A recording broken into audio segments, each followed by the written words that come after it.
Oh, hi guys.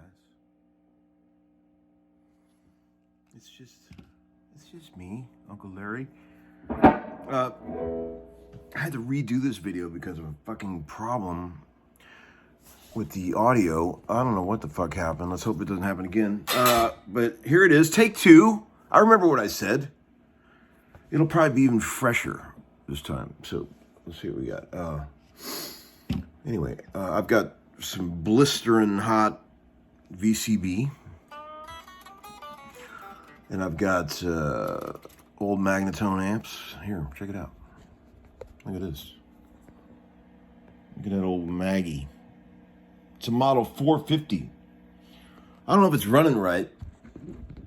The vibrato doesn't quite work, but man, who cares? It sounds damn good. I'll take it to Ebo. He loves working on Magnatones.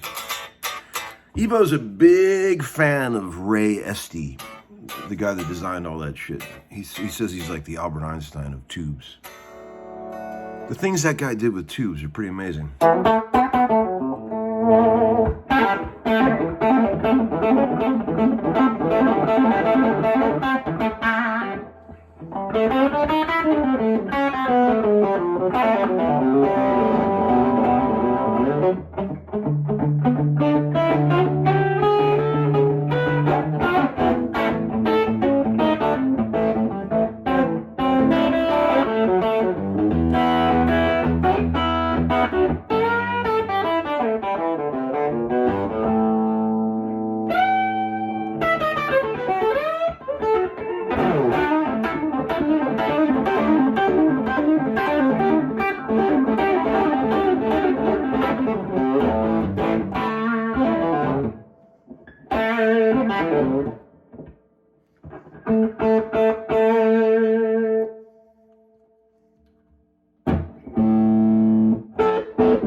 That's the jazz version of Heartbreaker.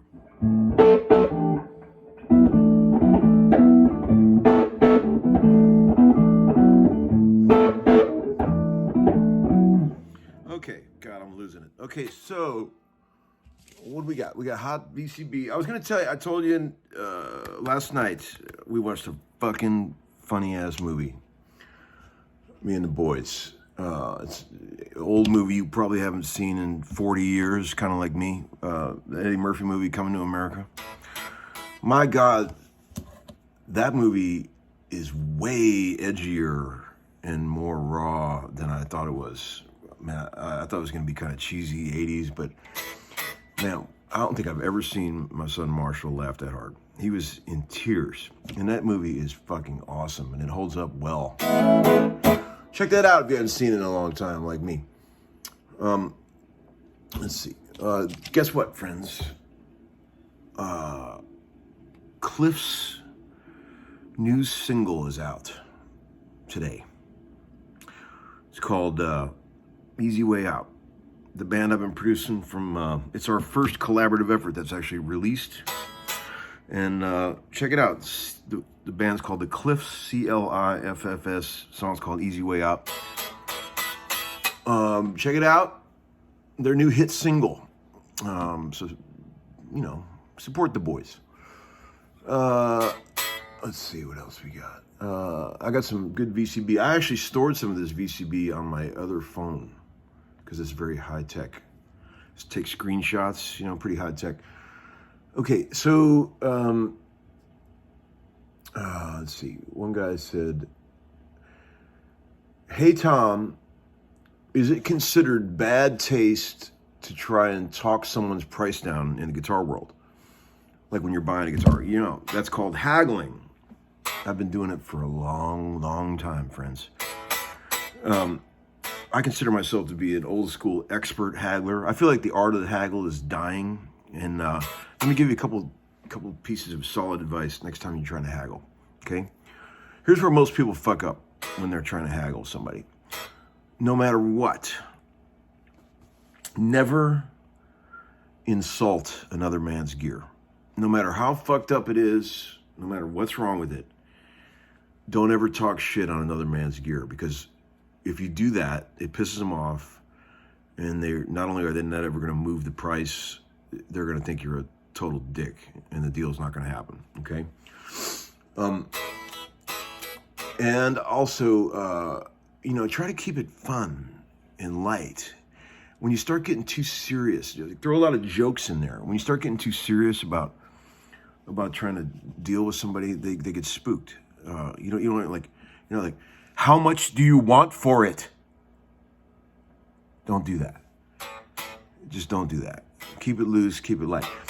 I'm also going to tell you this. I got one more thing along those lines, but I was talking about this yesterday.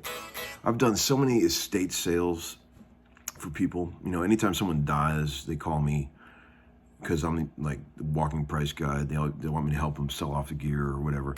I've done 1 million estate sales. People call me all the time. So-and-so died and the wife doesn't know what to do with the guitar. I'm sure all you guys out there have been through this. I've been through this so many times. 99% of the time, here's what happens, okay? 99% of the time. Even if the wife or the widow really in the beginning seems they want to sell the guitar, it's never going to happen. If there's kids, the kids always fuck up the deal. That's what always happens. Whatever the kid that wasn't mentioned earlier in the deal is going to all of a sudden start playing guitar and want all the guitars. I promise you, that's what happens. Here's another question along those lines. This person said, "I'm curious if you wheel and deal just for the fun of it." Well, fucking absolutely. Yeah, what do you think? I'm doing this for my health? I'm trying to learn about these instruments. I feel like the only way you can learn about instruments is to own them and try them in the heat of battle. You don't learn about old Les Pauls by playing one at a guitar show. Gus. You got to try this stuff. You got to play it in the heat of battle. You got to know what it can do before you can talk like you're a tough guy about it. You can't just try it out at Guitar Center and think you know about it. You can't do that, friends. Okay, one guy said, "Hey, Tom, what's wrong with most amps? I feel like most amps don't have enough mid-range. Like this amp, I love this Magnatone because it's got some fucking ballsy mid-range, but most amps just don't have enough mid-range. I wish all old tube amps had a mid-range boost function where you could boost the mids and select where you want it from 650 hertz to 1.5K. That would be cool." Hey, Tom, I see you finally blocked Deer Creek. Yeah. God. You know that guy. I kept him around for years. I should have blocked him a long time ago, but he crossed the line. What a twat. What a twat. He's like a child, this guy. Have you seen the comments? I finally had enough. I mean, we used to make fun. Me and Dominic Hudson used to have a ball making fun of him in these asinine comments, but playing games with him. But it's over now, Deer Creek. You're out. You're off the island. Fuck off. Here's another good one. This is my favorite in the bunch of all these questions. This is real, and this is not the first guy that said this. A guy named Charlon Main Collective said, question mark, question mark. This is in response to the video where I played the 58 burst, which amazingly, I can't believe how many people didn't get the joke about the being a 70s deluxe. Anyway, we'll talk about that later. I played the 58 burst compared to a couple of new guitars, and it was a sound shootout. The guy said, question mark, question mark. It seems like you don't play the 2020 with the same vigor as the vintage. I have an Epiphone that sounds pretty much like all three of them, to be honest. Is there a reason for that? Especially in the suspended bend. If you gave it equally, it would sound like all the rest. What's your motivation here? Honey, I don't play them differently in an A-B shootout. I don't have to. The burst, you don't even have to touch that guitar and it's going to kick the shit out of everything you compare it to. I'm not trying to fool anyone. I don't give a fuck if you guys play old guitars, new guitars. I'm not trying to convert anybody. I'm just giving you the truth, the facts of what I know. See, I already know all this shit. I've been knowing this for a long time, that there's something very different about these old guitars that you don't get out of new guitars. I'm already on board. I already own the guitars. So I'm not doing this for me.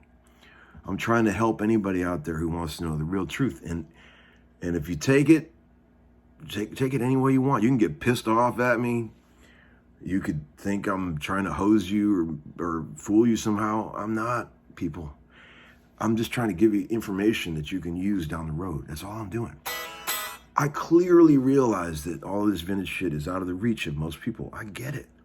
But I also don't want people to forget how special that stuff is, because it is.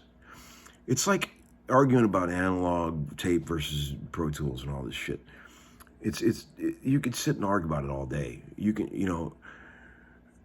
My goal is to not make people feel bad for playing a new Epiphone. I don't give a fuck. I don't care what you play. If you love it, great. That is amazing. I am happy for you.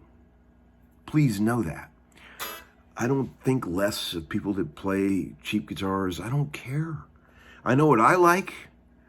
I know what I like to use. I know what delivers for me. I know what gives me what I'm looking for, so that's what I use. And that's me and you're you. So it's awesome. All right, friends. What else? Is there another one? Forget it. We gotten long enough. It's 18 minutes or something. How long is that? I can't see. But anyway, check out the Cliff's new record.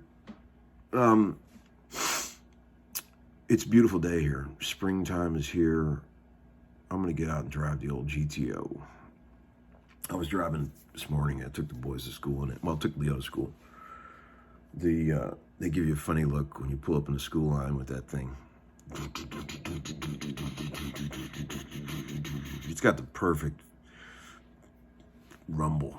I love that thing. All right, friends. Have a great day. I'll see y'all later.